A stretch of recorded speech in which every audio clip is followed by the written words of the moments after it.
अस्सलाम वालेकुम, मेरा नाम मोहसिन अली है और आप देख रहे हैं समथिंग हॉट।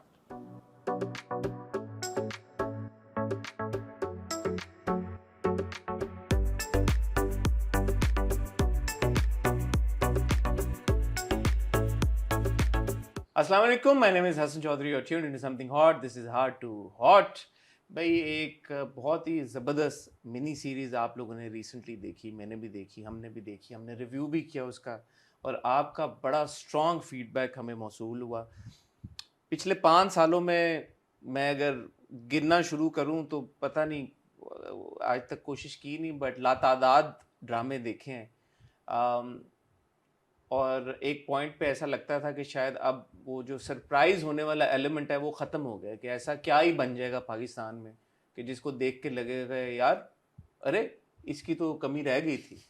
बट जब रज़िया देखा, तो मैं कहूँगा कि देखने से ज़्यादा उसको महसूस किया। और ये एक ऐसी बात है रज़िया के बारे में जो कि मैं जब से देखना शुरू किया, जब से उसके ऊपर बात करना शुरू की, कहते नहीं थकता कि वो इमोशंस मैंने महसूस किए रज़िया देखने के बाद जो मुझे पता भी नहीं था I am capable of feeling. और उसका बहुत बड़ा क्रेडिट जाता है मेरे साथ जो आज शख्सियत बैठे हैं उनको, क्योंकि ये जो कहानी है ये इनके हाथ की लिखी हुई है, और ना सिर्फ लिखी हुई है बट इस कहानी को जिस तरह से फिल्माया गया वो भी इन्हीं का करता धरता है। तो I have with me Mohsin Ali. अस्सलाम वालेकुम मोहसिन, वालेकुम सलाम। कैसे हैं? खुश। इतने अच्छे इंट्रो के बाद मैं खुश हो नहीं सकता? नहीं, आप तो इतनी तारीफें डिजर्व करते हैं कि ये तो कुछ भी नहीं है। As the writer and director of Razia, मैं तो अपने रिव्यूज़ में 12 बार ये बात कह चुका हूँ, मैं दोबारा कहना चाहूँगा। I think it's a great service that you done to society, not just viewers but society, because आपकी लिखाई में, आपकी कहानी में ऐसे मैसेजेस थे जो कि हम ढूंढ रहे होते हैं यार कि काश किसी ड्रामे में मिल जाए हमें। और जिस तरह से मिलते हैं अक्सर उस पर फिर कंप्लेंट शुरू हो जाती है भाई कि अच्छा मिल तो गए हैं लेकिन ऐसे नहीं चाहिए थे भाई। तो जो मैसेजेस चाहिए थे, जैसे चाहिए थे, वो आपने अचीव किया। तो मेरे ख्याल में सबसे पहले तो आपको बहुत मुबारक हो। Thank you. बट मुझे ऐसा लगता है कि ये बहुत सामने की चीज़ें थी हसन, बहुत सामने की चीज़ें। हमारी एक आदत है, हम चीज़ों को कारपेट के नीचे डालते हैं।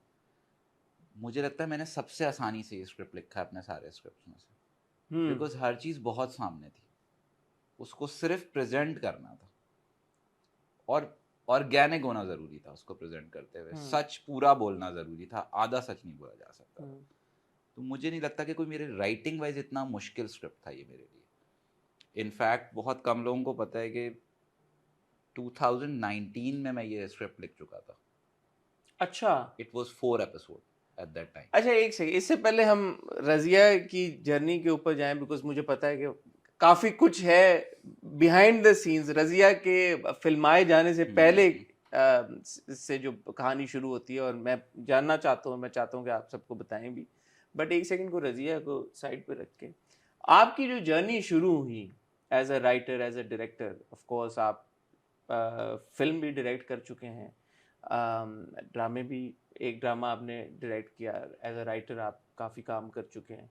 अब मुझे पता चला कि थिएटर में आप एक्टिंग भी करते रहे हैं। मैं ट्रेंड एक्टर, ट्रेंड एक्टर हैं आप, मेरा मेजर प्रॉपर एक्टिंग में। मेजर एक्टिंग में।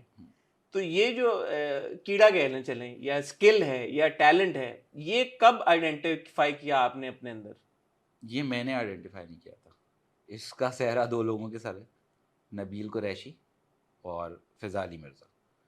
हम क्लासमेट थे नापा में, तो कैंटीन में बैठ के हम फारिग टाइम में अपना ह्यूमर कर रहे होते थे सारे। तो इन लोगों ने एक सिटकॉम शुरू किया, श्रुतबाजी।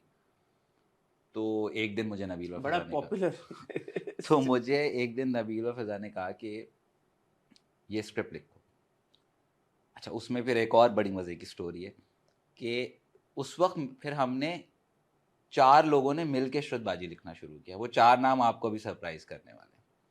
साकिब समीर, अच्छा, वो जूनियर थे पहले नाम हमारे, पे मैं सरप्राइज हो गया। वो जूनियर थे हाँ, मेरे नापा में।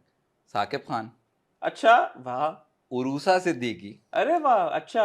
और मैं, हम 4 लोग वो एपिसोड मिलके बनाते थे। उस तरह शुरू हुआ था, और किसी को राइटिंग परसू नहीं करनी थी। सबको एक्टर बनाना। हम अपनी थिएटर लाइफ में खुश थे, हमें थिएटर करना था, मगर वो वहां से शुरू हुआ। साकिब भाई डायरेक्शन की तरफ ज़्यादा थे, मुझे लकीली असफर ने पिक कर लिया आफ्टर इशरत बाजी कि तुम लिखो मेरे लिए। मुझे डायरेक्शन का बहुत शौक था, मुझे था कि डायरेक्शन करनी है। ये सॉर्टेड था मैं ज़िंदगी में कि टेलीविज़न पे एक्टिंग नहीं करनी, क्योंकि हालांकि वहां से आप ट्रेंड एक्टर थे तो एक्टिंग क्यों नहीं करनी? क्योंकि टेलीविज़न की एक्टिंग एक बहुत बोरिंग काम है, हमें आदत है स्पेशली फॉर मैन। नहीं, उसके अलावा प्रोसेस बहुत बुरा है। हमें आदत है पर्दा खुला 2 घंटे, अब डायरेक्टर भी नहीं रोक सकता, वो आज़ादी, और वो फिर एक आप किंग होते हैं स्टेज पर। और लिखते हुए मैं क्योंकि शूट्स पे गया था ना, तो ये हर 5 मिनट बाद कट होगा और ये होगा वो होगा, तो मुझे लगा कि ये तो बहुत बोरिंग काम है। अच्छा, फिर आपको ये भी नहीं पता कि जो को एक्टर खड़ा है वो किस इंटेंशन से आज एक्टिंग कर रहा कितने है। पानी में, वो नहीं दिहाड़ी मारने आया हुआ है, हाँ, या वो भी उतना ही सीरियस ले रहा है। सही बात है। तो मुझे लगा कि नहीं, अच्छा ये तो बहुत बोरिंग काम है, डायरेक्शन वाला काम अच्छा है कि अच्छा चलो सबको चलाते रहो। थिएटर में इतने पैसे तो थे नहीं कि आप बिल्कुल किचन भी रन कर लेंगे उससे और सारी चीज़ हो जाएगी। तो मुझे लगा अच्छा, उस वक्त भी राइटिंग को इतना सीरियस नहीं लिया था। इशरत बाजी के बाद एक पॉलिटिकल टेलीफिल्म की इलेक्शन स्पेशल थी जियो की, बारिश में दीवार, असफर ने डायरेक्ट की, मैं उसमें एसोसिएट भी था। उसके बाद नादानियाँ आफ्टर 26 एपिसोड, उसको कंटिन्यू किया 105 एपिसोड तक। उसके बाद सब ने कहना शुरू कर दिया कि इसको कॉमेडी लिखना आती है, ये सीरियस नहीं लिख सकता। अच्छा, मेरा एक प्रॉब्लम है कि मुझे जब मना कर देना किसी काम से, जैसे मुझे जब नादानियाँ ऑफर हुआ था, तो जब मैंने इंटरनल ग्रुप में पूछा, जब हम जिनके साथ लिखते थे, फिर मैं अकेला लिख रहा था। बारिश में दीवार भी हमने साथ ही लिखी थी, साकिब भाई, मैंने और रूसा ने। तो मुझे सब ने कहा कि बहुत हिट सिटकॉम है, तुम लिखोगे और अगर फ्लॉप हो गया तो तुम तो गए। बस मुझे ये बात लग गई, फिर मैंने कहा अच्छा अब ये तो चैलेंज कर दिया भाई, ये तो लिखना पड़ेगा। तो वो लिखा, और मुझे आज भी याद है कि मुझे जियो में नदीम बेग जब मुझसे पहली दफ़ा मिले, तो जब यासिर भाई ने मिलवाया कि ये मोहसिन है और ये नादानियाँ लिख रहा है, तो उनका पहला जुमला ये था, राइटर चेंज हो गया है क्या? तो मुझे था अच्छा मैंने अपना काम कर दिया, जो एक बनी हुई थी उसकी वो। एंड देन उस वक्त तक भी मुझे नहीं लिखना था कि अच्छा मुझे राइटिंग नहीं करनी, क्योंकि ये कोई ऐसा मुझे ना, मैं ट्रेंड था उसमें, जो सच्ची बात है। तो ये नहीं फिगर आउट किया हुआ था कि करना क्या है। थिएटर चल रहा था, रेपर्टरी के 6 प्लेस होते थे हमारे हर साल नापा के, हम उसमें परफॉर्म 6 में ना भी हो तो सैलरी तो आनी होती। बट फिर जब ये शुरू हुआ कि अच्छा सिर्फ कॉमेडी लिख सकता है, ये सीरियस नहीं लिख सकता, फिर एक और चैलेंज आपने समझा। अब मुझे हुआ कि यार अच्छा अब ये तो गलत बात है, मतलब ये तो नहीं हो सकता कि हम ये इजाज़त दे दें इनको। तो फिर मैंने लिखा मोरा पिया, और वो आई थिंक 3rd या 4th एपिसोड पे वो इतना सीरियस था कि वो 8 बजे बैन हो गया कि ये प्राइम टाइम पे तो ना चलाएं, इसको 9 बजे चलाइएगा। उसके बाद फिर मुझे जब ये प्रूव कर दिया, फिर मैं ठंडा होकर बैठ गया कि मुझे अब नहीं लिखना। प्रूव कर दिया ना इनको कि सीरियल भी लिख सकता हूँ, और बहुत इंटेंस सीरियल था वो। फिर 3-4 साल मैंने एक्टिंग की, कुछ नहीं किया, थिएटर कर रहा था अपना, और ऐसा टेलीविज़न के लिए कुछ नहीं कर रहा था, ब्रेक था। बीच में रॉन्ग नंबर 1 के डायलॉग लिखे, क्योंकि यासुर भाई से क्योंकि नादानिया के बाद इतना हो चुका, तो उन्होंने कहा डायलॉग लिखना है, मैंने कहा मैं लिख दूँगा। उसके बाद क्रेडिट जाता है बदर को, कि बदर महमूद वो अपना पहला सीरियल कर रहे थे, वो मोरा पिया में एसोसिएट थे अंजुम भाई के। तो उसने ज़िद बना ली कि मुझे तो सीरियल चाहिए तो तुमसे ही चाहिए। मेरा पहला सीरियल है, बिग बैंग की 2nd प्रोडक्शन थी। तो पहले तो मैंने बड़ा टाला, बट वो भाई की हिम्मत है कि वो कोई महीना मेरे पास आता रहा।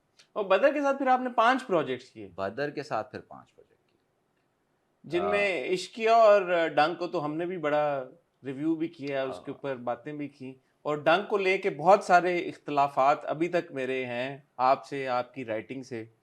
वो कि कोई मौका मिला कभी तो फिर हम बात करेंगे, क्योंकि आज हमारी वरना कॉन्वर्सेशन कहीं और चली जाएगी। नहीं, मुझे लगता है कि होने भी चाहिए। अगर सब मुतमईन है मेरे काम से, तो फिर मैं कोई बहुत 2 नंबरी कर रहा हूँ, क्योंकि सबको मुतमईन नहीं होना चाहिए। सवाल क्योंकि मेरे जहन में मोहसिन ये सवाल आया, जब हम आहिस्ता अब रजिया की तरफ आ ही रहे हैं, तो डंक का जो प्रेमिस थी उसमें अब अगर देखा जाए, और क्योंकि रजिया की जो प्रेमिस है, somebody who's written a Razia, मैं सोच नहीं सकता कि आपका थॉट प्रोसेस शायद ये भी हो कि यार कि चलो अगर 100 में से एक लड़की गलत इस्तेमाल करती है इस बात का या झूठा इल्ज़ाम लगाती है किसी मर्द पे, तो उस 100 में से एक लड़की की कहानी बताना ज़रूरी है, और बाकी की जो 99 लड़कियां हैं जिनके साथ वाकई में इस तरह की होती हैं, ज़्यादतियाँ होती हैं, जिनको हरास किया जाता है, असॉल्ट किया जाता है, उनकी कहानी हम ना बताएं। तो इसके ऊपर मैं जल्दी से आपका एक पॉइंट ऑफ व्यू फिर भी लेना चाहता हूँ।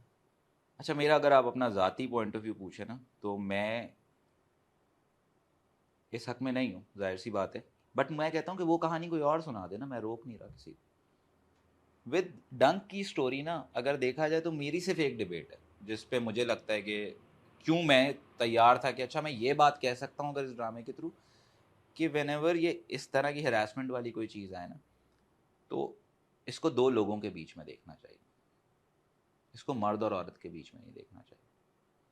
और दूसरा, इसका लास्ट स्टेप सोशल मीडिया होना चाहिए, पहला स्टेप हमेशा लीगल प्रोसीडिंग होनी चाहिए। बट अनफॉर्चुनेटली हम जिस मुल्क में, वहाँ फिर तो उस हिसाब से एग्जीक्यूट हुआ भी नहीं जैसे आपने। देखिए, उसमें एक जो मेरा अपना एक वो था, मैं अगर मेरे पास चॉइस होती, अगर इट वॉज फॉर OTT, मैं कोशिश करता कि लास्ट एपिसोड तक पता नहीं चलता कि कौन सच बोल रहा था और कौन झूठ बोल रहा था। लेकिन बल्कि मुझे याद आया अभी रिसेंटली अक्षय खन्ना की ऐसी फिल्म एक आई है। आई थिंक मी टू इतना ग्रे है ना, हरासमेंट इतना ग्रे एरिया है, दो लोगों के बीच हुई चीज़, कि उसमें आप अनटिल अनलेस के बहुत आपके पास पक्का सबूत है किसी एक फरीक के पास, वरना वो बहुत ग्रे एरिया है। अगर बंद कमरे में दो लोगों के साथ बीच कुछ हुआ है तो वो कैसे प्रूफ होगा?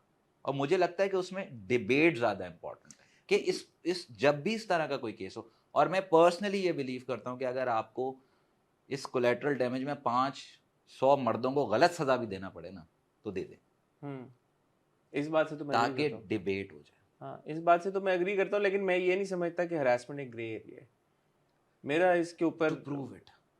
मुझे होता है कि दो लोगों के बीच क्या हुआ है ना, ये हम, बट अगर आप देखा जाए बट तारीख मैं बेनिफिट ऑफ डाउट ये दूंगा हाँ। कि एक औरत का कह देना, और चाहे वो 18 साल बाद बोले, मैं इस डिबेट पे भी बहुत क्लियर हूँ कि तुमने उस वक्त क्यों नहीं बोला, इससे बेवकूफ़ लॉजिक कोई नहीं हो सकती, क्योंकि उस ट्रॉमा को हम फील नहीं कर सकते, हमें जज भी नहीं करना चाहिए।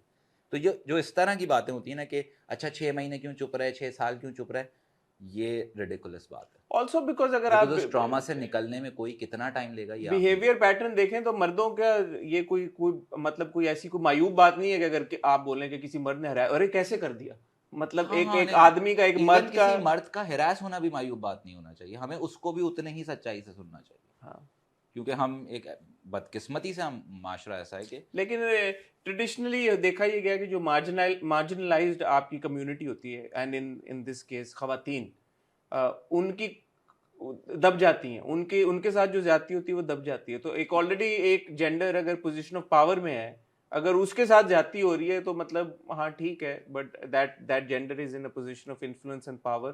तो जो जेंडर इन्फ्लुएंस और पावर की पोजीशन में नहीं है उसकी ज्यादती को मुझे लगता है। अच्छा, मुझे लगता था मैं डंक लिख सकता हूँ क्योंकि मैंने ऐसी तन्हाई लिखा था। मैं डंक लिख सकता हूँ क्योंकि मैंने इश्किया में रूमी का कैरेक्टर लिखा था, जो एक अब्यूजिव मैरिज में या एक चीटेड मैरिज में नहीं रहना चाहती, जो कि स्ट्रॉन्ग हेडेड गर्ल। तो मुझे था कि ठीक है, मैंने चूंकि इस तरह ये की लिख कहानी दिया मिली, मैं लिख सकता हूँ। मुझे नहीं पता था कि मैं उसके बाद रजिया करने वाला हूँ, वो एक बिल्कुल अलग बात थी। बट मुझे लगता था वो कहानी सुनाना ज़रूरी है। माइट बी टाइम शायद गलत था, लेकिन और एग्जीक्यूशन में मेरे ख्याल में फिर, क्योंकि अगर जिस किसी ने रजिया देखा वो आपकी नीयत को डाउट नहीं कर सकता। अच्छा, मसला पता है कि देखें, एग्जीक्यूशन में मेरा बड़ा मानना है ये कि once you submit to a director ना, मुझे कंपैरेटिवली बदर के साथ 5 सीरियल करने में एक आसानी जो थी ना, मैं बदर को फिर भी कन्विंस कर सकता हूँ। उसका एक अच्छा वो है कि वो लड़ेगा मुझसे अगर किसी सीन पे भी ना, तो वो ये पता होगा हम दोनों को कि हम काम की बेहतरी के लिए लड़ रहे हैं। मतलब मुझे याद है, हम डंक में भी जो सना को जो सज़ा होनी है उस पर कोई 2 महीने तो हम लड़े थे, क्योंकि उसको फैक्चुअली ठीक करना कि कौन सी शिक लगेगी। और मज़े की बात ये थी कि डेफेमेशन में हमारे यहाँ ऐसी कोई पनिशमेंट है भी नहीं, आपको जुर्माना होता है। मतलब आप किसी की इज्जत बर्बाद करके 1.5 लाख रुपए जुर्माना दे के आप बाहर आ सकते हैं। बट फिर ऑर्डिनेंस अगर कोई उसके साथ जुड़ जाए तो फिर आपको सज़ा हो सकती है। जैसे डंक में वाहिद मुझे जहाँ लगता था, मैं सैफ़ी भाई की डेथ के खिलाफ था, बट जब मैं वही है कि जब मैं एक डायरेक्टर के साथ काम करना चाहता हूँ तो फिर मैं उसके विजन को ट्रस्ट करता हूँ। एंड विद बदर ये जो बात होती है वैन जनरली स्पीकिंग, क्योंकि हम वैसे ड्रामों की बात कर ही रहे हैं, समझने के लिए जब इस तरह की कोई कॉल होती है जैसे सैफी भाई के किरदार की डेथ का, ये कॉल कौन लेता है? ये चैनल की तरफ से होता है, चैनल की कंटेंट टीम मुझे की? ये आसानी है विद बिग बैंग, जो सबसे अच्छी बात ये कि मुझे सिर्फ 2-3 लोगों को मुतमईन करना होता था, डायरेक्टर को और फहद को।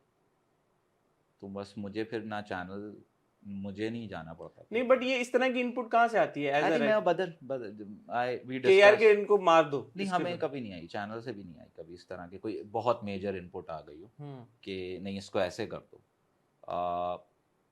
क्योंकि मैं वही है कि 3 साल 2.5 साल बाद ही आता है सीरियल, कभी ऐसा भी नहीं हुआ कि बैक टू बैक सीरियल्स आ रहे हो। तो वो उनको भी पता होता है कि अच्छा ये वो रन ऑफ अ मिल वाला स्क्रिप्ट नहीं आएगा इसके पास से, तो टाइम लगेगा। और वो फहद बेसिकली कहीं अप्रूव करा लेते थे। फहद भाई को अगर कहानी समझ आ जाती थी, वो कहते थे मैं बना रहा हूँ, बस ख़त्म बात, मुझे समझ आ रही है।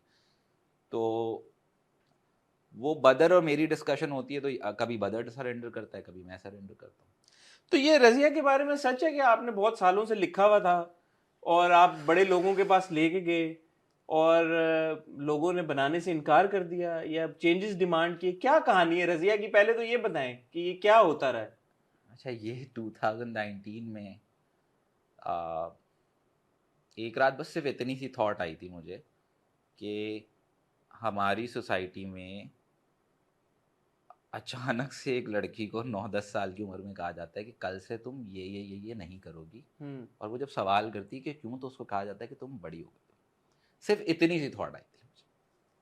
कोई इंसिडेंट हुआ था जिस नहीं वजह कुछ से ये नहीं, वैसी एक जस्ट एक मुझे था कि एक आप ऐसे कह, ये सुना ही है कि बड़ी हो गई है, और लड़के को बड़ा करते हैं 18-19 साल की उम्र में, जब उसने प्रोफेशनल डिग्री की तरफ जाना होता है या कहीं, उससे पहले वो बड़ा नहीं हो रहा होता। सही बात है।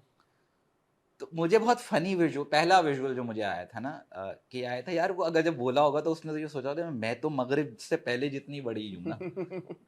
मतलब मुझे हुआ था कि अच्छा वो, और चूंकि थिएटर बैकग्राउंड है ना, तो मुझे वो मोनोलॉग चला था कि यार वो शीशे के सामने खड़े होकर उसने सोचा तो होगा ना कि यार मैं तो इतनी बड़ी हूँ, मैं बड़ी क्यों हो गई। और एपिसोड 2 से रज़िया शुरू हुआ था। 4 एपिसोड मैंने लिखी थी। आई स्टार्टेड द स्टोरी जब रज़िया 10 साल की है। अच्छा। क्योंकि और वो मन्नू है, वो रेस करती है, उसको साइकिल चलाने का शौक है। लेकिन ये बताएं कि हमारे मुल्क के सिनेरियो में जहाँ पे 40-40 एपिसोड के ड्रामे हैं, आप 4 एपिसोड लिख के बैठे हुए थे, तो आपको क्या लगा था कि ये 4 एपिसोड कहाँ बनेगी, कौन बनाएगा, अच्छा, कहाँ चलेगी? वो होता है कि कुछ चीज़ें ना मुझे जब बहुत हिट करती है ना, तो मैं लिख के रख लेता हूँ कि कभी तो इनका वक्त आएगा। नहीं, या ये आपने कोई 4 में सीरीज खत्म कर लिया था, या ये सोचती कि चलो जब होगा तो आगे 20 किस्तें और 25 4 एपिसोड, 10 साल की, फिर 13 साल की, फिर 19 साल की, और फिर एंड कि भी जब वो लिख ले। खुद, हाँ, मतलब ये आर्क पूरा था कि हम उसको बोला गया है मगरिब के बाद तुम आई हो, अब तुम कल से साइकिल नहीं चलाओगी। And I know the last line कि तुम बड़ी हो गई हो, अब वक्त आ गया है कि तुम्हारी साइकिल बड़ी हो जाए, कि तुम्हारा ख्वाब बड़ा हो जाए। अच्छा, पहला और आखिरी आपको आई न्यू कि क्या करना है मुझे, and I start writing it. Then अच्छा, एक जो अच्छी चीज़ है दैट मैं कुछ भी लिखूँ ना, तो वो मैं हिना को पढ़ने ज़रूर भेजता हूँ, because we work together. Hina Aman जो कि प्रोड्यूसर हैं जो कि एक्सप्रेस प्रोड्यूसर हैं, एंटरटेनमेंट पे, तो टॉक शो की भी प्रोड्यूसर है। बिल्कुल है। तो उनको प्यार से हिना माँ भी कहा जाता है।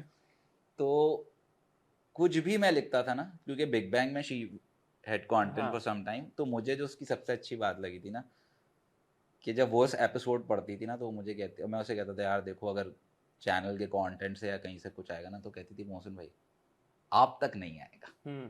And she was the only content head जिसने मुझे कभी कोई ईमेल फॉरवर्ड नहीं की। वो खुद लड़के कुछ करके मेरा स्क्रिप्ट अप्रूव करा लेती थी। तो उसके बाद मैं उसे जब भी कुछ लिखता था, मैं उसे भेजता था कि तुम पढ़ लो। तो आई रिमेंबर जब मैंने ये स्टोरी डेवलप करना शुरू की, तो 2 खवातीन ऑन बोर्ड थी। एक निसा जो मेरी प्रोडक्शन हेड और क्रिएटिव डायरेक्टर थी, और हिना। इन 2 खवातीन को पता था कि मैं कोई इस टाइप की का, और इनके तो फिर जो कथारसिस निकले थे, क्योंकि इन सब की स्टोरी है ये, कहीं ना कहीं ये वो हैं। तो 4 एपिसोड हिना के पास थे, हिना ने पढ़ लिए थे, हिना ने फिर अच्छा ये तभी की बात है 2019 की, आपने तभी 2020 में मैंने एपिसोड दे दिए थे। डिस्कस में हिना को पता चल चुका था कि उस वक्त ड्रामे का नाम था रजिया जवान हो गई। अच्छा अच्छा अच्छा, क्योंकि हम शुरू ही वहां से कर रहे थे, और उस वक्त नैरेटर का कैरेक्टर नहीं था, वो वॉइस ओवर्स। ठीक है। तो फिर एक दिन मुझे फहद भाई ने कहा कि मैंने सुना तुमने कुछ लिखा हुआ है, सुनाओ मुझे आके। मैंने उनको पहला एपिसोड सुनाया, तो उन्होंने कहा एक काम करो, इसको 4 का 1 करो, इसको वुमेंस डे पे करते हैं, टेलीफिल्म टाइप। हाँ, हम इसको 1 गो में करते हैं वुमेंस डे के लिए। तो मैंने उनसे कहा, मैंने कहा देखें एक मसला है, ये मैं खुद डायरेक्ट करूँगा। तो उन्होंने कहा अच्छा तुम खुद डायरेक्ट करोगे, यार तू पता है बहुत अच्छा राइटर है, तू छोड़, तू दे दे, मैं करवा लूँगा। मैंने कहा फाद भाई ये जिद है, एक तो ये कि इसको एक नहीं करना मुझे, I want it to be कि एपिसोड है को। उनका सीरीज़ कौन बनाता है, मैंने कहा कभी तो बनेगी, खैर है। तो अच्छा फहद भाई से, चूँकि उन्होंने ना मुझे बच्चों की तरह पाला है, बिग बैंग की जो मुझे है ना कि मतलब वो मेरा हर नखरा उठाते हैं, वो मतलब उन्होंने नाराज़ भी होना है ना, तो फहद भाई फिर मुझसे नाराज़ हो गए इस बात पे कि यार देखो इसने मुझे मना कर दिया। मैंने उनको कहा मैं आपको कुछ और लिख के आपकी क्यों नहीं बात माने वो? अब उस वक्त एक मूड होगा कोई उनका, ठीक है, और उनके मूड को हम चैलेंज नहीं कर सकते, हाँ और ना हो सकती थी। ठीक है। तो मैंने उनसे ये भी कहा, मैंने कहा मैं कुछ और लिख देता हूँ। उन्होंने कहा नहीं चाहिए तो यही चाहिए। मैंने कहा अच्छा चले फिर ये तो नहीं है। अच्छा ये तो नहीं है, हो गई हाँ। नाराजगी। फिर आप इधर उधर भी गए? फिर मैं गया एक और बड़े चैनल पे, नाम नहीं लेना चाहेंगे आप? नहीं, हम टीवी, अच्छा। वेरी सिंपल, हम टीवी गया मैं, मीटिंग हो गई, और फिर अचानक उनको याद आया कि ये तो राइटर है, तो वहां से भी ये आया कि डायरेक्ट ना करो, और वो तैयार हो गए थे बनाने के लिए? उनको कहानी समझ आ गई। उन्होंने उनका क्रेडिट ये जाता है कि उन्होंने कहा इसको 5 कर दो, तो दैट्स हाउ द एपिसोड 0 का। अच्छा अच्छा अच्छा, रजिया पैदा हुई, ठीक है। और फिर मैंने थॉट आउट किया कि चलो अच्छा 5 करनी है तो क्या हो सकता है, तो मैंने कहा यार इसका तो पैदा होना भी एक प्रॉब्लम है ना इस मुल्क में लड़की का। तो 4 एपिसोड वैसे के वैसे, और हमने पीछे ले जाके ठीक है वो किया कि वो आपने लिख दिया, फिर एपिसोड 0 लिख दिया मैंने। और उसके बाद ये डिसाइड हुआ कि आपको डायरेक्टिंग करवाएं? उसके बाद ये डिसाइड हुआ, और समहाउ मुझे पता चला कि नहीं, तो शुरू में जब आपकी मीटिंग हुई तो ये एस्टैब्लिश आपने कर नहीं दिया था? मेरी मीटिंग हुई, इनफैक्ट मेरे साथ 2 कॉन्ट्रैक्ट, एक मेरा सीरियल जा रहा था उनके साथ और एक ये, तो बट वो अचानक किसी को ये सूझा कि डायरेक्ट नहीं करवाना। ऑल्दो मैं फिल्म कर चुका था, मेरी फिल्म ने पैसे भी अच्छे किए, हाँ पैसे भी अच्छे किए थे। सीरियल मैंने जियो के लिए कर लिया था, वजाहत रूफ की प्रोडक्शन थी, मतलब मैं डायरेक्ट खुद कम करता था, मतलब ऐसा आउट ऑफ चॉइस, हाँ, कि क्योंकि डायरेक्शन के लिए बहुत मोटिवेशन चाहिए, रोज सुबह उठ के सेट पे जाना। राइटिंग में गंदी भी कर लूंगा घर पे बैठ के। तो लेजी थे क्या आप? मैं बहुत लेजी, 2.5 साल में एक आदमी सीरियल लिखता है, सोचें आप। ठीक है। 15 year I am working for 2008, I have 5 serials, 3 films, 4 films. चले मान गए आपको भी, ठीक है। फिर मैं बहुत डिसहार्ट हो गया जब हम टीवी एपिसोड हुआ। उनको भी आपने कह दिया भाई डायरेक्ट मैं खुद करूंगा? मैंने कहा मैं घर बैठ जाऊंगा, मैं ये काम छोड़ दूंगा, अब तो जिद है। क्यों थी ये जिद? क्यों आप खुद मुझे मुझे ऐसा लगता था कि जो हमारा कोई डायरेक्टर इस थॉट से शायद अग्री भी ना, मुझे लगता है कि जब तक डायरेक्टर उस स्क्रिप्ट के फंडामेंटल डिस्कशन से अग्री ना करता हो और उस पर बिलीव ना करता हो, वो उसको विजुअली कन्वर्ट नहीं कर सकता। सही बात है। अगर आपको लगता है कि आप बच्चियों को जल्दी बड़ा कर देते हैं, और उनके बड़े होने में ना हर उम्र का एक चैलेंज है, मुझे नहीं लगता कि बहुत सारे हमारे मेन स्ट्रीम डायरेक्टर्स बात पे बिलीव करते हैं, और शायद बहैसियत मर्द, और उसको वो शायद सही भी समझते हैं। ठीक है। प्रॉब्लम वही जो मुझे हमेशा से होता है कि हमारे माशरे में गलत इतना सही हो गया कि वो गलत ही नहीं लगता। कोई फीमेल डायरेक्टर भी अगर ऑफर हम टीवी ने मुझे एक बाद में पता चला कि एक फीमेल डायरेक्टर को भी मुझे बताए बगैर ये स्क्रिप्ट भेज दिया था। अच्छा, एंड वो करती तो मुझे खुशी भी होती। बहरहाल वो भी नाम नहीं लेना चाहेंगे आप? मेरीन मेरीन जब्बार, मैं मैं सबके नाम लेने के लिए तैयार हूँ क्योंकि मुझे यही थॉट है, मैंने कहा अगर Mehreen Jabbar direct I think she closest person to ठीक है, डायरेक्ट। वो आप ओके होते हैं अगर मैं हाँ मतलब मुझे लगता है कि मेरी मेरी खुशी ये होती कि ये कहानी एक औरत ने लिखी होती, ये कहानी एक औरत ने डायरेक्ट की होती, इसकी डीओपी एक औरत होती और इसकी अगर एडिटर एक औरत होती तो ये बड़ी तो खूबसूरत कमाल हो जाता। बहुत खूबसूरत। A woman story hmm, from woman. तो फिर मैं जिद करके बैठ गया और वो तकरीबन 2 महीने बहुत मुश्किल थे और ये सारा स्ट्रगल होते हुए हम कहीं पहुंच गए थे 2022 का एंड। अच्छा, और फिर हिना उस वक्त एक थी लैला प्रोड्यूस कर चुकी थी। ये स्टोरी लेके अब चले, ARY भी हो गया, हम भी हो गए, जियो की तरफ नहीं गए आप? नहीं वो मुझे मुझे आई थिंक मैंने सबसे कम काम जियो के साथ किया और मुझे था कि सीरीज शायद करेंगे नहीं करेंगे। तो मैं ऑलमोस्ट ये था कि अच्छा चलो कभी भी बनानी होगी तो देखेंगे, खुद बना लेंगे। लेकिन उनसे ये डिस्कशन नहीं हुई? नहीं हुई। ठीक है। फिर अच्छा मीनवाइल ये 2 औरतें निसा और हिना ये कहीं इसको अपना Absorb किया चुके हुआ था, थे हाँ। और ये दोनों कांस्टेंट इस बात पे भी थे कि अच्छा आइदर ये आदमी अब इंडस्ट्री छोड़ देगा क्योंकि ये बहुत गुस्से में है, बहुत वो है। हारा हुआ। तो मुझे एक दिन निसा ने बोला कि आप हिना से क्यों बात नहीं करते, कि आप हिना कर दीजिए, एक्सप्रेस कर लीजिए। तो ये एक थी लैला साथ कर चुके थे दोनों, इनकी प्रोबेबिलिटी बहुत अच्छी हुई थी, दोनों साथ काम कर रहे थे। मैं कहा यार देखो वो ना मुझे मना नहीं करेगी, अगर उसका दिल चाह भी रहा होगा कि यार आप एज डायरेक्टर ना करें, वो मुझे नहीं मना करेगी वो। और मैं नहीं चाहता कि कोई मुझे कर्टेसी में काम दे। सही बात है, मेरिट पे। मुझे था कि उसने कहा एक दफ़ा बात तो कर ले हिना से। तो हिना को मैंने फ़ोन किया। अच्छा और हिना मुझसे बार बार कहती थी कि यार रज़िया मुझे दे दे, रज़िया अच्छा। मुझे दे दे, रज़िया मुझे दे दे। मतलब उसकी एक मुझसे थ्रू आउट एक जिद थी कि मुझे करने दे। तो हिना को क्यों नहीं दे रहे थे आप रज़िया? सिर्फ मुझे था कि मैं खुद डायरेक्ट करूंगा और मैं ये बात हिना से नहीं कह रहा था क्योंकि आपको लग रहा था कि हिना ये मना मुझे नहीं कर कर्टेसी में हाँ कर हाँ, देगी। ठीक है। तो बट वो उस दिन मुझे निसा ने कहा आप बात तो करें क्योंकि इनकी शायद आपस में ये बात हो गई होगी। तो मैंने उसको फ़ोन किया, मैंने कहा रज़िया करना है? तो उसने कहा हाँ। तो मैं कहा मैं डायरेक्ट कर लूँ तो कोई एतराज़ है तुझे? उसने कहा नहीं मोहसिन भाई कोई एतराज़ नहीं, मतलब आप आए हैं हम मिलके बनाते हैं चीज़ को। तो फिर हम बैठे।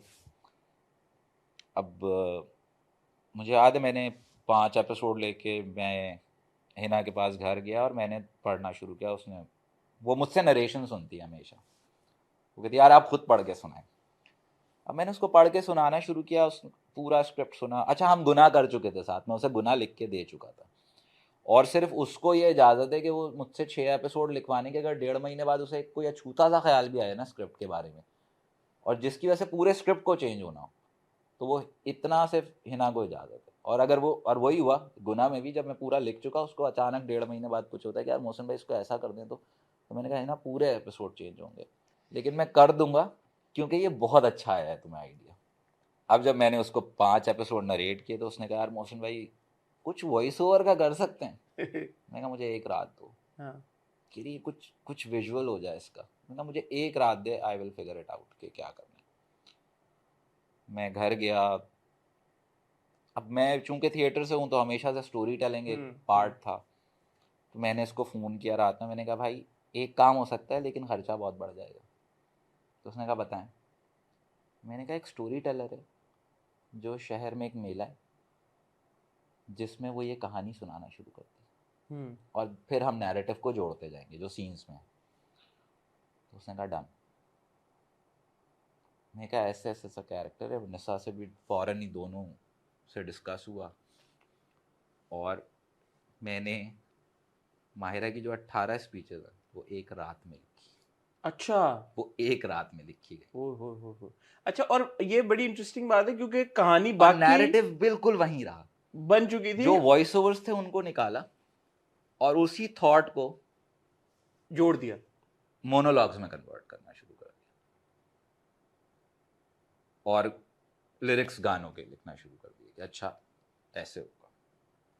अच्छा, इससे ये जब आप नरेटर का लिख रहे थे सारा, तो वो जो वॉइस ओवर था उतना ही था, या फिर आपने नहीं जब कम नरेटर? था, क्योंकि वॉइस ओवर्स में क्या था कि जैसे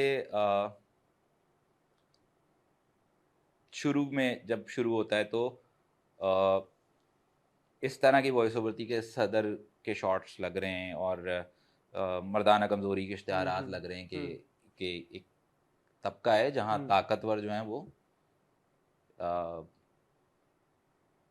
ताकतवर हैं, लेकिन उनकी वही कि उनकी कमजोरियों के इश्तिहार हम्म शहर की दीवारों पे लगे हुए हैं, लेकिन वो अपनी ताकत सिर्फ एक जगह यूज़ करते हैं। ठक करके एक टीवी का किसी ड्रामे का शॉट आता है जिसमें लड़की को थप्पड़ थप्पड़ मार। पड़ता है, और इंटरेस्टिंग। इस तरह का था वो। हम्म तो फिर उसको जब मोनोलॉग्स में कन्वर्ट करना शुरू किया तो वो फिर वो बिल्कुल ही एक अलग दुनिया खुल गई। और वो वही कि हम्म अगर मैं एज इट इज़ भी शूट कर देता अगर है ना कोई वो ना होता कि यार अगर इसका कुछ कर लें वॉइस ओवर का, हम्म और वो दैट्स हाउ नरेटर का कैरेक्टर इवॉल्व हुआ और बना। और अच्छा मुझे नहीं पता था, मुझे था कि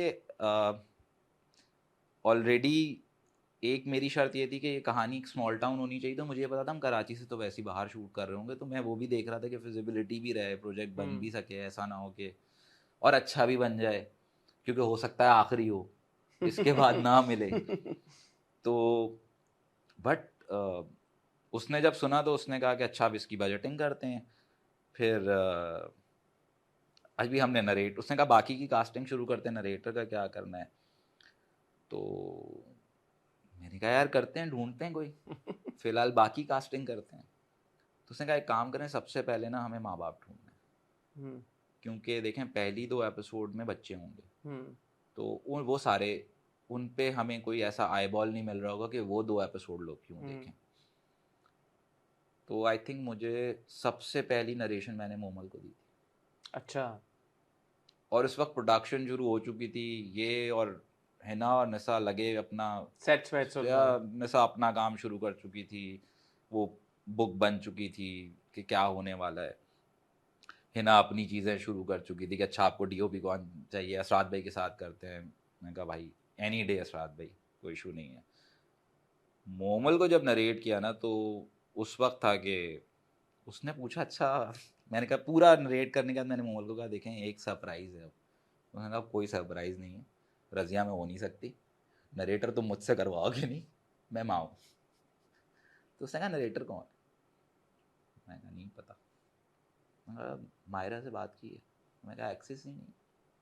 मैंने कहा देखें मसला ये है कि वो ये होगा कि मैनेजर को वन लाइनर भेजो, ये वो। तो मैंने कहा मेरा ना थोड़ा सा ज़िद्दी हूँ मैं इस मामले में, मैं नरेशन दूंगा, हम्म अगर वो नहीं हो सकती ना तो फिर पॉसिबल नहीं है, फिर वो टाइम वेस्ट है। मैंने कहा वो अक्रॉस नहीं होगा।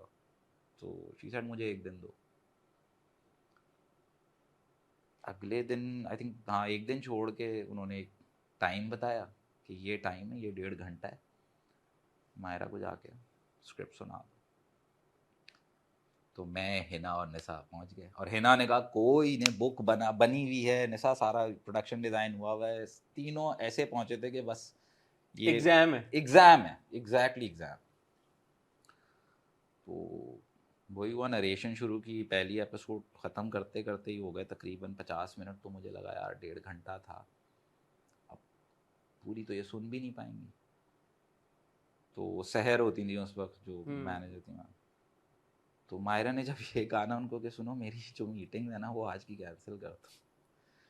अच्छा मैं पढ़ रहा था, निसा और हिना मायरा को देख रहे थे, तो क्योंकि मैं स्क्रिप्ट पढ़ रहा था तो वो कहीं अपने, उनको था कि कुछ हो गया है पहली एपिसोड में। एंड देन जब ख़त्म किया तो शी सेड तुम्हें क्यों लगता है मैं ये कर लूँगी, मैं ये कर सकती हूँ। मैंने कहा आपको क्यों लगता है आप ये नहीं कर सकते। एंड देन उस कुछ चीज़ें बहुत ऑर्गेनिक हो रही थी। हम्म मायरा की नानी का नाम रज़िया, अच्छा। तो इनफैक्ट जो एम बाय माहिरा की पहली कलेक्शन आई जी थी जी। उसका नाम रज़िया है, बिकॉज उन्होंने अपनी यस नानी का यस नाम किया यस था। Yes, I remember now. तो शी सेड एक तो कहानी बहुत खूबसूरत है, और ये जो नाम रख दिया ना मेरा कहीं दिल जुड़ गया इससे, कैसे होगा, कैसे करेंगे।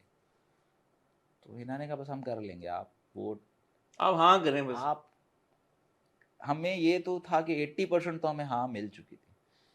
And I am so glad to Maira, उन्होंने मुझसे पूछा नहीं तुमने इससे पहले क्या किया। वाह, बहुत अच्छी बात। कुछ नहीं पूछा उन्होंने मुझसे कि तुमने क्या किया है इससे पहले, डायरेक्ट किया है नहीं किया है, कुछ नहीं पूछा उन्होंने मुझसे। इनफैक्ट हम जब रीडिंग्स कर रहे होते थे तो मैंने उनसे पूछा भी एक दफ़ा कि क्यों वहाँ कर दी थी भाई आपने। तो उन्होंने कहा मुझे अपने आप पे भी तो बहुत भरोसा है, ये बड़ी अच्छी बात है यार। और मुझे ये बात पसंद भी बहुत है कि मैंने उनसे एक दफ़ा बोला था कि पता है आपको इतने अच्छे मेकर्स हैं जो आप तक एक्सेस नहीं कर पाते नए लोगों में, कुछ करें इसको, सॉर्ट करें किसी तरह, कहानी सुन के मना करें, क्योंकि उनके आने से ना प्रोजेक्ट फीजिबल होता चला गया और सबको समझ आ गया कि ये कुछ होने जा रहा है, अब कुछ होने जा रहा है, और रिस्पॉन्सिबिलिटी भी बहुत बढ़ गई, जो सच्ची बात थी। देन 2-3 इंडस्ट्री के मर्दों को बोला अब्बा कर ले, तो उनके मसाइल थे थोड़े, वो नाम नहीं मैं पूछता, चले वो मैं भी नहीं लेना ठीक चाहता है। क्योंकि वो ऑब्वियसली वो सबका एक वो था, बट आई न्यू, मैंने हिना से बोला मैं मुहिब के पास जा रहा हूँ बिकॉज उनसे एक तो रिश्ता बड़ा मज़े का है कि ज़िंदगी में जो पहली चीज़ लिखी थी उसके एक्टर वो थे, जिस सेट पे पहला एसोसिएट था उसके एक्टर वो थे। And then I know Muhib, actor छोड़ दें, मैं मुहिब को जानता हूँ कि वो एक आदमी है जो हर टेढ़ा रिस्क ले लेगा। तो मैंने उनको कॉल की, मैंने कहा एक चीज़ सुनानी है आपको, उन्होंने कहा आ जाओ। मैं गया, मैंने उनको आइडिया सुनाया, तो कहने लगे यार इसमें मेरे लिए तो कुछ है नहीं। मैंने कहा स्क्रिप्ट सुन लें, सिर्फ स्क्रिप्ट सुन लें, उसके बाद ना बोल दीजिएगा। मैंने नरेट करना शुरू किया, जब स्क्रिप्ट खत्म किया उन्होंने लड़के मना करने का ना कोई वजह नहीं कि स्क्रिप्ट का मैं पार्ट ना होना चाहूँ, तो बस फिर मुहिब आ गए फिर। और सभी ने, मोहिब ने, मोमल ने, माहिरा की नरेशन, बल्कि फिर आपने शहीरा को इंट्रोड्यूस कराया। काम कर चुकी थी पहले, बट आई थिंक जिस तरह से आपने शहीरा को इंट्रोड्यूस कराया वो भी हमेशा एक क्रेडिट आपके पास रहेगा। कलीम ने, बाकी सब जितने, मुझे पता चला बाद में कि जो छोटा मन्नू है वो आपकी हाउस हेल्प का बेटा है जी, जो रजिया है वो आपकी नीस वो है। मेरी नीस है। वो हुआ ये कि हमने, सबसे मुश्किल था कि अच्छा बच्चे कहाँ से लाएं, तो हमने ना ऑडिशन कॉल किए और हमने पहले जो बच्चे ऑलरेडी एक्टिंग कर रहे हैं उनको बुलाया। तो हमें ऑडिशन देख के सिर्फ एक चीज़ होती थी कि यार ये बच्चे तो रहे नहीं हैं, ये बहुत पक्के हैं। तो एक सजेशन फिर हिना की ये थी कि यार एक काम करते हैं, अपने घरों से बच्चे निकालते हैं। और उसमें फिर ये डिसाइड हुआ कि ऑल्टरनेट ऑडिशंस करेंगे। मतलब अगर आयजा का ऑडिशन होना है तो मेरे साथ तो कंफर्ट जोन हो सकता है, तो वो हिना या निसा करेंगे ताकि उसके लिए वो हो। आयजा इज द छोटी रजिया तो सबसे। पहली यहाँ पे कोला के ढक्कन वाली रही। तो इस तरह ऑडिशंस करने शुरू किए। फिर लैला भी फाइन थ्रू ऑडिशन, जो सेकंड एपिसोड की रजिया है। आशिर इज जो सेकंड एपिसोड का मन्नू है, ही 17-18 ईयर्स ओल्ड। अच्छा, उसके बाल उड़वा दिए मैंने, गंजा कर दिया उसको, क्या वो छोटा, लेकिन ये समझ आ गया था कि ये छोटा लग रहा है। सबसे मुश्किल कास्टिंग हो रही थी कलीम वाले मन्नू की, बड़े मन्नू की, क्योंकि जो दोनों छोटे हैं उनके बाद उस मन्नू ने इंट्रोड्यूस होना। तो मुझे था कि एटलीस्ट वो एक जैसे तो नहीं हो सकते, सिमिलैरिटीज तो नहीं हो सकती शक्ल में, लेकिन कम से कम एक फील चले। अब्दुल्ला कैसे हुआ कि वो अपनी अम्मी को छोड़ने इस एज में 1 to 5 पे आता है, तो मुझे लगा ये तो मन्नू है। अब उससे ये हुआ कि उससे पूछा कि तुम एक्टिंग करोगे, फिर उनको सीन दिया आयजा और उसको। अच्छा, आयजा उस वक्त तक डन हो चुकी थी और उसने अपनी रिहर्सल शुरू कर दी थी घर पे। तो मैंने आयजा से कहा कि तुम सीन करो तुम्हारे, क्योंकि सीन कम थे, मुझे था कि अगर इनकी केमिस्ट्री डेवलप हो गई ना तो सीन तो हो जाएगा। इस तरह वो एक, और मुझे लगा कि हाँ मतलब ये वो है स्ट्रीट स्मार्ट बच्चा ना, कि अगर इस एज में वो बाइक भी चला रहा है और उसको अपनी अम्मा की हेल्प भी करनी है, तो ये है कहीं मन्नू ही, ये इसने जिया हुआ है। 5 किस्तें आपने लिखी थी, 6 फिर कैसी हुई?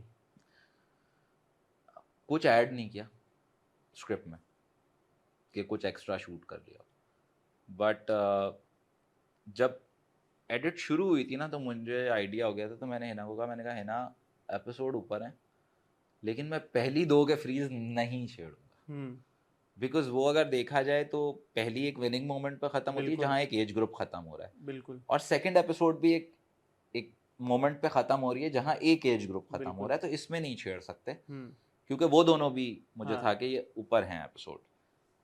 थर्ड से फिफ्थ हमारे पास मार्जिन है क्योंकि एक्टर्स सेम रहने वाले हैं और आई थिंक वो जर्नी अब हम्म एक फ्लो की है, तो उसमें हमारे पास हम्म मार्जिन है। ऐड कुछ नहीं किया था, कोई कोई ऐसी चीज जो, नेचुरली एक फ्लो बन गया ऐसा हाँ, कोई और वो कहीं बोरिंग भी नहीं लग रहा था, नहीं, बिल्कुल भी कहीं नहीं, कतन ड्रैग नहीं, भी नहीं हो रहा था, कतन तो नहीं, कतन नहीं। एक ऑब्वियस सवाल जो कि अब जहन में आता है कि यार बहैसियत मर्द आप खवातीन की कहानी इतने अच्छे तरीके से आपने कैसे लिख डाली, बता डाली, और आपको कैसे पता थी? पता तो हसन सबको है, हम सब मर्दों को है। अच्छा, एक और मेरा इस पे बड़ा एक सिंपल है कि देखिए, जो मैं खुद भी तो एक मर्द हूँ ना, तो मैंने आसपास मर्दों को ये करते देखा भी हो, उस जालिम को पता होता है कौन सा जुल्म वो कर रहा है। हम्म एक जो फायदा है मुझे, मैं कहता हूँ कि हाँ, मुझे, मैं जिस माहौल में पला बड़ा हूँ वहाँ खवातीन ज़्यादा हैं और स्ट्रांग हैं। हम्म माई अम्मा वॉज अ वर्किंग वूमन, नानी ने पाला, वो डिक्टेटर ऑफ द हाउस थी, उनकी मर्जी के बगैर कुछ हम्म नहीं हो सकता था। मतलब मेरा बाप बहुत धीमा आदमी है, बीइंग अ पठान वो बहुत धीमा है। मतलब मैंने अपनी ज़िंदगी में होश संभालने के बाद मैंने अपने बाप को अपनी माँ से कभी ऊंची आवाज़ में बात करते नहीं देखा। I never saw them fighting. तो वो और इन्फ्लुएंस घर में था। एक वो है कहीं, और दूसरा इवन मेरी ट्रेनिंग शायद ऐसे हुई भी है, और दूसरा हमें पता ये मतलब कोई भी ऐसी बात रजिया में नहीं हुई जो कोई बहुत ढकी छुपी थी, बहुत मतलब मुझे वो एक बात होती थी कि मैंने हमेशा एक दुआ सुनी, अल्लाह तुम्हें चांद सा बेटा दे, किसी भी प्रेग्नेंट वुमन को। कभी इसकी ऑल्टर कोई जेंडर अलग दुआ के कोई चांद सी अल्लाह तुम्हें बेटी दे, बेटी दे। ये नहीं सुना मैंने कभी किसी से। और आई थिंक मुझे लगता था कि इसको अगर थोड़ा सा जेंडर से निकालना है तो एक सिंपल सी दुआ कर लें, अल्लाह तुम्हें सेहतमंद औलाद दे, हम्म कुछ चीज़ों में जेंडर से बाहर आ जाए। हम्म तो ये बड़ी सामने सामने की बातें थी, मतलब इसमें चाहे वो हरासमेंट वाले पार्ट हो, एजुकेशन हमने कभी सीरियसली लिया ही नहीं। आई थिंक वो एक वाहिद, मुझे जो लगता है कि एक मैंने वाहिद फोकस रजिया में जो किया कि बस पढ़ा दो, हम्म कोई और एहसान नहीं करो इन पे भाई। हम्म क्योंकि मुझे ऐसा लगता है कि मेरी माँ अगर पढ़ी लिखी नहीं होती, एक टाइम आया था जब अब्बा को हार्ट अटैक हुआ था ना, तो अब्बा 3 साल घर पे थे, तो अगर मेरी अम्मा वर्किंग वूमेन ना होती हम्म और उन्होंने शादी के बाद छोड़ दी होती नौकरी, she was a government servant, उनकी एक जिद थी कि मैं नौकरी नहीं छोड़ूंगी, शादी कर लूंगी लेकिन नौकरी नहीं छोड़ूंगी, तो वो और बहुत टफ टाइम हो सकता था शायद हमारे लिए। हम्म और उस टाइम पे, जिस टाइम पे अम्मा नौकरी कर रही थी, उस टाइम पे सोशल मीडिया नहीं था, पता नहीं कितनी दफ़ा हरास हुई होंगी, कितनी दफ़ा, और वो तो बता भी नहीं सकती होंगी, और इस तरह की बातें करने की इजाज़त हम्म नहीं थी। तो समहाउ कुछ ये बात करना बहुत ज़रूरी थी कि आप कुछ ना करें, इनको पढ़ा दें। दूसरा, मुझे था कि ये बड़ा बात होगी कि फेमिनिज्म और ये वाली चीज़ को प्रमोट करने के लिए बड़े बेसिक राइट्स की बात हो रही है, इसमें कोई ऐसा एजेंडा नहीं है, मतलब ये बहैसियत इंसान औरत का हक है। और आई थिंक रजिया की जो सबसे बड़ी कामयाबी मेरी नज़र में भी है कि आपने कोई बहुत ज़्यादा वो प्रीचीनेस या कोई लेक्चर या कोई टेड टॉक्स आपने नहीं दिया। आपने सिर्फ ये कहा कि यार ये लड़कियां हैं, ये बच्चियां हैं, ये खवातीन हैं, इनको इंसान की नज़र से हाँ देखो, भाई, सिंपल, और ये इंसान है और ये इनका बुनियादी हकूक है। बुनियादी, बिल्कुल। मुझे इतनी वो, मैं पहले भी जिक्र कर चुका हूँ इस बात का कि वो जब अस्टॉनिशिंग एक मोमेंट होती है जब बाप कहता है कि अ, बेटे की लाश पे आंसू बहाने से बेहतर है कि ये पता हो कि बेटी जिंदा है। बेटे की लाश पे आंसू बहाने से तो बेहतर है ना कि मेरे दिल को सुकून है कि मेरी बेटी जिंदा है। कि पिंजरे में बंद एक हाँ हाँ जानवर हाँ जैसे होता है हाँ हाँ। कि सांस ले रहा है ना, बट ठीक है यार, जिंदा है ना। क्या है, फिजिकल वेलबींग तो खैर छोड़ दो, मेंटल वेलबींग वो भी छोड़ दो, सांस चल रही है तो बस ठीक है। लेकिन बेटा ऑन दी अदर हैंड, यार उसकी तो मेंटल वेलबींग भी बहुत इंपॉर्टेंट है, उसकी फिजिकल फिजिकल वेल, उसकी इज्जत सबसे इंपॉर्टेंट है।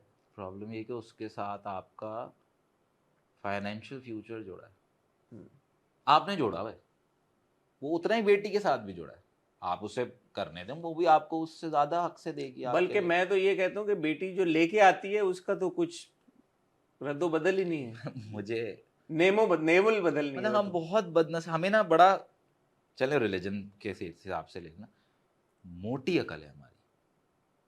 आप जिस रसूल के मानने वाले हैं, जिसकी हुर्मत के लिए आप दुनिया को आग लगाने के लिए तैयार हैं, अल्लाह ताला ने आपको उनकी मिसाल से समझाया था। उन्हें भी औलादे नरीना दे सकते थे ना, नहीं दी। इससे ज़्यादा आसान समझाना नहीं था। तो आपके माशरे में तो सर का ताज होनी चाहिए थी। और हदीस है, आपने अच्छी परवरिश कर दी, मैं गारंटी कर रहा हूँ जन्नत। जन्नत। तो हम बहुत या तो मोटी अकल हैं। हम क्या मतलब, ये तो अब दुनिया में देख लें, हमेशा से ख़वातीन के साथ जिस तरह से ज़्यादती होती चली आ रही है, हो रही है अब तक कहने को तो बेहतर हो गई हैं चीज़ें, बट अभी भी आप किसी भी दिन ख़बरनामा सुन लें या अखबार खोल के देख लें। मुझे बहुत ना मैं एक जुमला कहता हूँ कि I wish they prove me wrong. जब पहला एपिसोड चला था या प्रोमो चलना शुरू हुआ था फर्स्ट एपिसोड का, तो कुछ कमेंट्स थे कि ऐसा कहाँ होता है, बेटी पैदा हो गई तो नाराज़ हैं और ये है वो है। एंड तीसरे या चौथे दिन की खबर थी, लाहौर के किसी हॉस्पिटल से खातून ने 3rd फ्लोर से जंप लगा दी, उनकी तीसरी बेटी हुई। बिल्कुल ऐसा है, बिल्कुल, ये मुझे याद है बात। हम रज़िया रिव्यू कर रहे थे उन दिनों में और तो ये वाक़या मुझे हुआ। था कि यार आई विश मुझे प्रूव रॉन्ग कर देना, किसी तरह से मैं गलत साबित हो जाता इस कहानी में। I remember, distinctly remember. तो है ये, आप मतलब आप मुंह से कहें ना कहें, ख्वाहिश आपको बेटे की है, अब आप मान लें थोड़ा खुला सच है, आपको चाहिए बेटा। मेरा फेवरेट एक मायरा का मोनोलॉग में बात थी ना कि बेटे से नस्ल आगे बढ़ती। अब कौन सी नस्ल, कौन सी, मतलब ऐसे क्या, कौन सी कि ना बढ़ी तो क्या होगा, एग्जैक्टली मतलब क्या क्या होगा। मैं सोचता हूँ अक्सर कि यार कि ये जो एक कॉन्सेप्ट है ना कि यार कि नस्ल आगे मतलब बढ़ेगी, कौन सी लेगेसी नाम है? आगे बढ़ेगा। आप बड़ी से बड़ी देख लें लेगेसीज दुनिया में, बहुत बड़े बड़े, बहुत बड़ी बड़ी शख्सियात, क्या होता है कुछ नहीं। इन मोस्ट केसेस तो डुबाया ही है अगलों ने। एग्जैक्टली लेगेसी एक तो वही कि है क्या जिसको आगे बढ़ाना है उस बेटे ने। दूसरा, आपकी मुल्क में पॉलिटिकल हिस्ट्री उठा लें या रीसेंट कोई हिस्ट्री उठा लें ना, तो उसमें अगर लेगेसी कोई आगे लेके गया भी है किसी की, तो वो अच्छी लेगेसी लेके भी नहीं या तो गया। वो, हाँ, तो अच्छी लेके भी नहीं गया, और अगर है भी तो वो खातून ही होगी हाँ। आपके पास। और फिर वही है कि किसकी लेगेसी आगे लेके जानी है। भाई क्यों बेटियां क्यों नहीं लेगेसी लेके जा सकती हैं, ज्यादा बेहतर क्यों नहीं लेके सकते। जा सकती, क्यों नहीं लेके जा सकती? लेके जा सकते, ज्यादा केपेबल है मेरे तो ख्याल एनी में। Day, any day. फीडबैक मतलब कैसा मिला आपको? मुझे फीडबैक, मतलब मुझे पता ही है कैसा मिला, लेकिन मैं आपके मुंह से जानना चाहता हूँ। अच्छा, इतना उस तरह से मैं एक्सपेक्ट नहीं कर रहा था। मुझे था कि चलेगा, कुछ अलग तो सबको लगेगा। लेकिन अच्छा लगेगा या नहीं, ये सवाल। मुझे था कि बुरा तो बहुत ही लगेगा एक तबके को। लेकिन नहीं लगा बुरा, आई एम सरप्राइज कि नहीं लगा। क्योंकि मैंने, हम अब अपनी अगर मैं बात करूं, समथिंग हॉट पे हमने जितने रिव्यूज किए हैं, मुझे नहीं याद पड़ता कि मैंने कोई ओपोजिंग एंड से कमेंट देखा हो कि नहीं नहीं नहीं है। नहीं अच्छा लगा या पसंद नहीं, ये बात नहीं पसंद आई। यूट्यूब पे नहीं है। और मेरे लिए सरप्राइजिंग ये था कि यूट्यूब पे जो कमेंट्स है ना, उसमें छोटे छोटे रिव्यू हैं वो अपने आप, जिस तरह से वो चीज़ों को डिस्कस कर रहे हैं। और आपको लगता है इनफ ऑडियंस ने देखा है रज़िया? देख लेगी, क्योंकि यूट्यूब पे अभी मैं उस दिन देख रहा था कि आई थिंक कलेक्टिवली कोई अराउंड 12 मिलियन व्यूज हो गए सारे एपिसोड्स के। माशाल्लाह माशाल्लाह। तो अगर तो 1 करोड़ 20 लाख लोग भी कोई छोटी ऑडियंस नहीं है, बिल्कुल then surprisingly across the border. हाँ, ये बताया ना, मैंने सुना है कि इंडिया से बड़ा फीडबैक आपको अभी तक मौसूल हो रहा है। कुछ बड़े नामों ने देखा है, कुछ नामों ने देखा है, उनके एसोसिएट्स ने देखा है। बट एक चीज तो है कि अच्छा, दोनों तरफ मसाइल एक ही हैं। बिल्कुल। और चूंकि वो 5 एपिसोड में एक अच्छी चीज़ ये कि किसी ना किसी रजिया से आप रिलेट कर जाते हैं। बिल्कुल ऐसे ही है। छोटी वाली से नहीं कर रहे होते तो 10 साल वाली से, 10 साल वाली से नहीं तो आई थिंक हरासमेंट वाली से तो आई थिंक 90% नहीं ऐसे कर ही, लिया होगा, बिकॉज ऐसे ही। किसी ना किसी लेवल पे कहीं ना कहीं वो हरास तो हुए ही हैं। तो वो, और आई थिंक उनके लिए बहुत टची भी है। और उस पे फिर जो बड़े दिल से कमेंट आते हैं, अगर वो इंस्टाग्राम पे भी आ रहे हैं या, तो वो मुझे, मेरे लिए बड़ा सरप्राइजिंग था कि अच्छा इतना ऑर्गेनिकली दिलों तक पहुंचेगा, ये आई वाज नॉट एक्सपेक्टिंग। और रिव्यूज सारे अच्छे थे माशाल्लाह, सब अच्छे सबके थे। रिव्यूज। तो जो एक डिसहार्टेंड मोहसिन थे रजिया बनाने से पहले, ऑलमोस्ट छोड़ देने वाले थे इंडस्ट्री, रजिया के बाद जाती तौर पे कुछ आपने कामयाबी अच्छा, महसूस की, दरवाजे खुलते हुए पाए? दरवाजे बिल्कुल खुले। सबसे मतलब मेरे लिए विनिंग मोमेंट जो था ना, and that's why I love him, मतलब I don't know why but he is one honest man. So first episode जैसे ही खत्म हुआ, फाद भाई कॉल्ड, अच्छा, फुल सर्कल आ गई कहानी। He called me and he said, लड़के तुम अच्छे नहीं, तुम बहुत अच्छे डायरेक्टर। अरे वाह, जबरदस्त। मैंने पूरा एपिसोड देखा है एंड वो एक मोमेंट था जहाँ मुझे था कि अच्छा, बिकॉज उनको प्लीज करना भी जरा मुश्किल काम है। दूसरा, टू सरपास दैट थिंग ना, क्योंकि उनके जहन में मैं राइटर बहुत अच्छा हूँ, मतलब ही सेलिब्रेट मी एज राइटर सबसे ज्यादा। तो उनको ये एज डायरेक्टर सरपास करना उनकी नज़र में, बिकॉज ऑब्वियसली वो राइटिंग और इवन अपने ही उसमें था कि यार सबसे मुश्किल काम ये है इस सारे प्रोजेक्ट में कि एज राइटर खुद को एज डायरेक्टर मनवाना, एज राइटर से बेहतर या उसके करीब या उससे जस्टिस करने वाला मनवाना एक मुश्किल काम। तो बिग बैंग का अगला ड्रामा आप करने वाले हैं डायरेक्ट? मुझे एक स्क्रिप्ट ऑफर भी हुआ, हो गया और ऑफर? वो मुझे बड़ा मजे से मुझे कह के कहा गया कि मुझे कहा कि एक पागल आदमी चाहिए। आई लाइक कि अच्छा, वो अनफॉर्चुनेटली वो अभी कुछ रुका हुआ है। अच्छा, बट आई नो अब उनको, मतलब मुझे अब ये है कि मुझे जाके उनसे कहना कि मुझे ये करना है, तो वो चले कहना, बिग बैंग से आगे तो हम वालों से आया कोई या अभी तक नहीं आया उधर से? नहीं अभी तक तो नहीं आया, आ जाए शायद, आ जाएगा उनसे बट अच्छा मुझे एक चीज़ बड़ा, मतलब पता नहीं क्या शायद कहनी चाहिए, लेकिन मुझे ज़िंदगी में ना वैलिडेशन नहीं चाहिए कभी भी। इफ़ आई नो कि मुझे आता है ना ये, तो प्रूव कर लेते हैं आप, जैसे आपने मुझे किया। हाँ है कि मतलब मैंने लिटरली रज़िया ये सोच के बनाया था, हर दिन ये सोचा था कि जो दिल चाह रहा है वो कर, क्योंकि हो सकता है तेरा आखिरी प्रोजेक्ट हो। कोई होल्ड बैक नहीं किया मैंने तो कहा अपने रिव्यू में, जिन जिन लोगों ने अब कुछ ना भी बनाए वो तो यार बहुत बड़ा काम कर चुके हैं। मतलब मुझे दुख नहीं होगा अगर अब मैं ये काम छोड़ दूं और कंस्ट्रक्शन का काम शुरू कर दूं तो। बल्कि मैं ना सिर्फ आपको, रज़िया की पूरी टीम को मुबारकबाद देना चाहता हूँ, और सारे एक्टर्स, कास्ट को, सबको, एंड हिना ने जो ट्रस्ट आप में शो किया। एंड ऑनेस्टली बाय उसका ना मैं दो, मतलब मैं ये दो नाम, एक तो हिना और निसा, मैं क्यों लेता हूँ कि इन दोनों को मुझ पे लगता है मुझसे ज्यादा भरोसा था कि ये कर जाएगा। और हिना का क्रेडिट में मुझे ये होता है कि वो, उसको पता था ये डाउन एंड आउट है, ये मुझे बैकफायर कर सकता है, बट उसका भरोसा, एक तो उन दोनों को, उसको ना अपने ऊपर भी बड़ा भरोसा था, उसको पता था कुछ गलत हो भी रहा होगा तो हम संभाल लेंगे।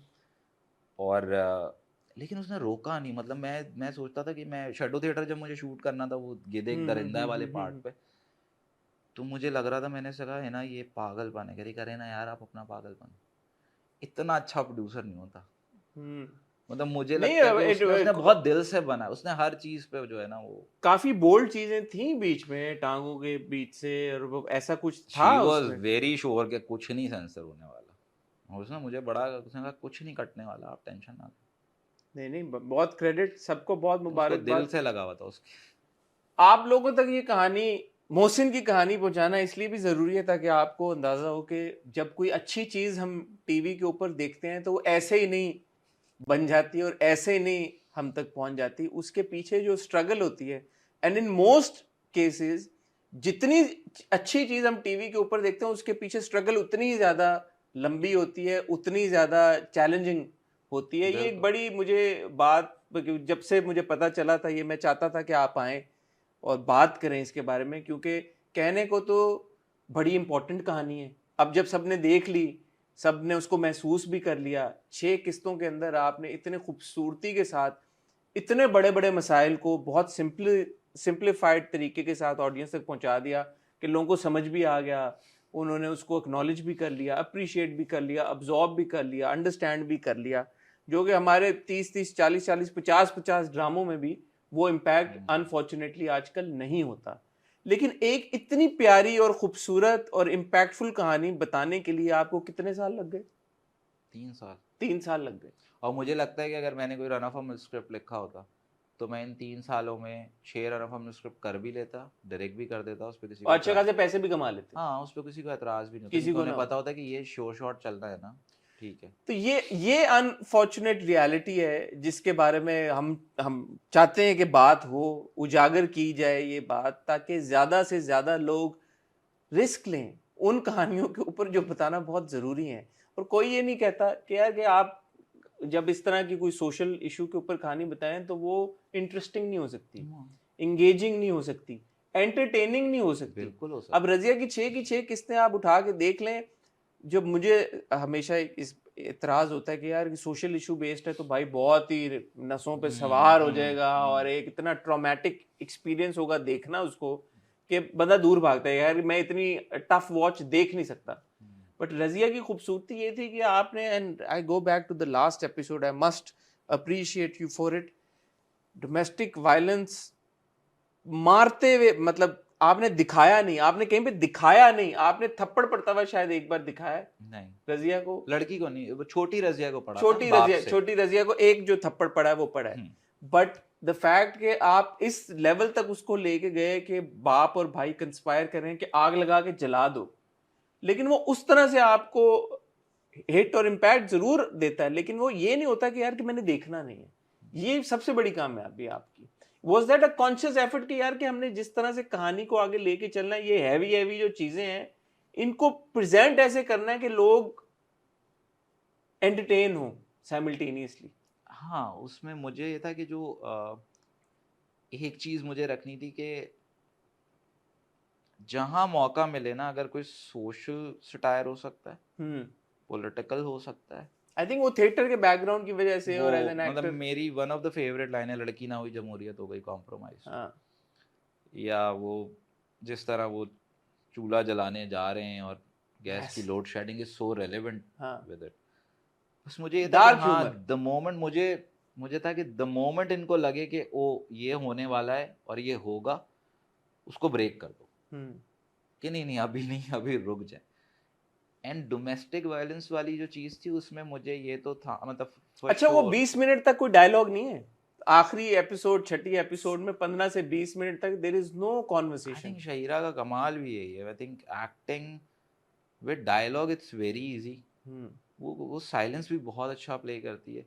दूसरा उसमें ना मज़े की चीज़ मैं आपको बताऊं कि वो उस दिन जिस दिन वो सारा काम शूट हुआ है वो 24 घंटे की जागी हुई थी। She was on some other set, तो मैंने रात में, उसने मुझे कहा कि हम एक दिन आगे कर सकते हैं शूट। मैंने कहा हम लाइंस उसमें डेट्स में बहुत फंसे हुए शहीरा। तो उसने कहा फिर एक काम करें, मेरे जितने वो जहाँ मुझे थके हुए लगना है, जागे हुए लगना है, कैन वी डू दो scenes? Very good. I said why not. तो वो 24 घंटे की जागी हुई थी।